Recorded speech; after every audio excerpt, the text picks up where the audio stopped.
السلام علیکم ورحمۃ اللہ وبرکاتہ۔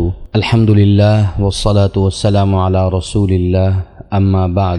واجب الاحترام سامعین و ناظرین کرام، دارالتحقیق فیصل آباد اور مجلس تحفظ سنت پاکستان کے زیر اہتمام علم الفتن والملاحم کے عنوان کے تحت الاربعین فی الفتن یعنی 40 احادیث کے مجموعہ میں سے 14ویں حدیث پیش خدمت ہے، جس کا عنوان ہے حضرت مہدی رضی اللہ عنہ کی خداداد صلاحیت۔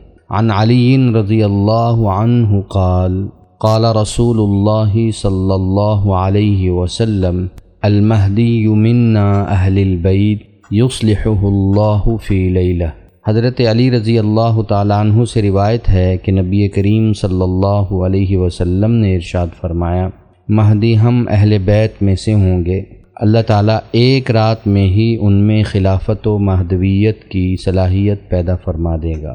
نبی کریم صلی اللہ علیہ وسلم کا یہ فرمان کہ مہدی ہمارے اہل بیت میں سے ہوں گے اور اللہ تعالیٰ ان کی خلافت کا انتظام ایک ہی رات میں فرما دیں گے، یہ جملہ جہاں اس بات کو واضح کر رہا ہے کہ مہدویت اللہ تعالیٰ کی طرف سے عطا شدہ منصب ہے، وہیں اس بات کی طرف بھی رہنمائی کر رہا ہے کہ حضرت مہدی رضی اللہ عنہ کی قدرتی حفاظت اللہ جل شانہ خود فرما رہے ہیں، جسے خود اپنے مہدی ہونے کا ایک دن قبل گمان بھی نہ ہو، دیگر افراد کو اس کے متعلق کیسے علم ہوگا؟ اللہ جل شانہ جسے دین کی اہم ذمہ داری سونپتے ہیں تو اس کی حفاظت کا اہتمام بھی خود فرماتے ہیں۔ اللہ جل شانہ ہم سب کو فتنوں سے محفوظ فرمائے، آمین یا رب العالمین۔